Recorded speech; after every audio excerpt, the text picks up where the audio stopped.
Okey, dah set 2 double crochet. Jadi kita nak buat treble 1. Jadi lilit 2 kali, masuk.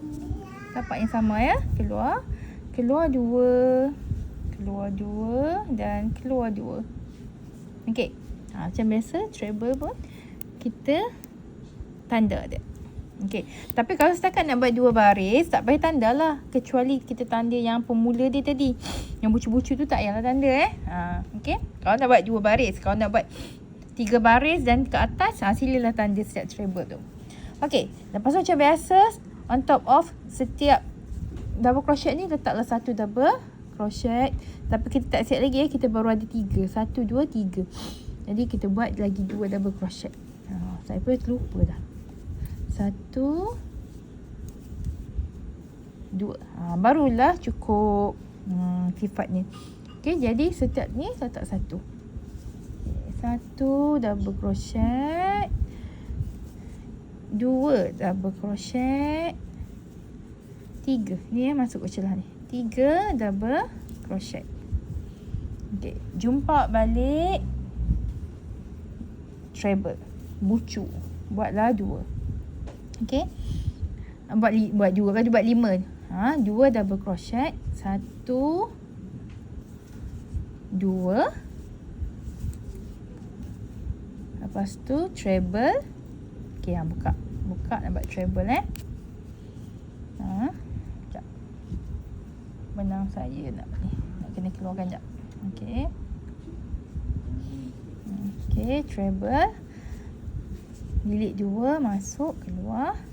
Jadi 1, 2, 3. Okey, tanda balik.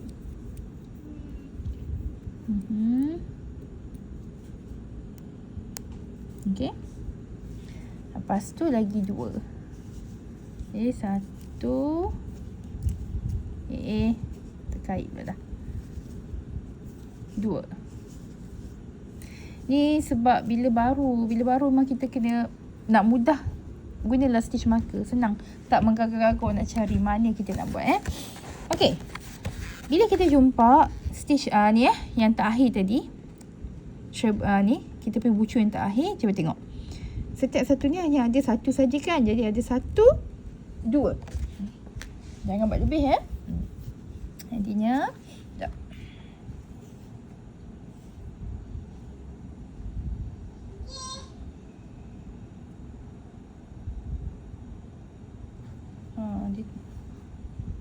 Okey.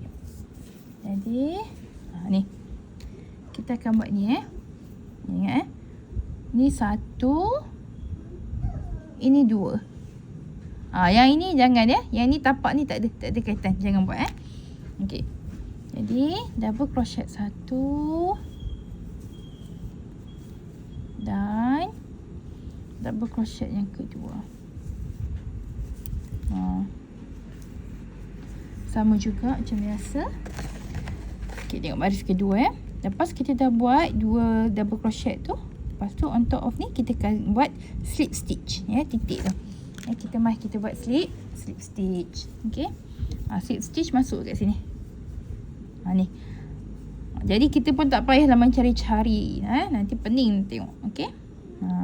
Jadi macam ni tak muat kan? Tak muat buka lah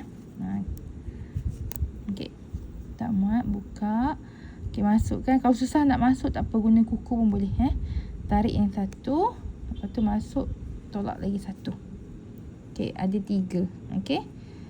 Lilit, tarik. Tarik semua tu keluar. Okey.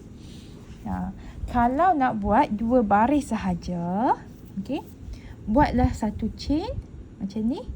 Gunting. Gunting bagi panjang sikit, lepas tu tarik keluar. Tarik keluar macam ni. Okey, kalau nak buat 3 baris yang ke atas, okey, kita pun buat macam tadi.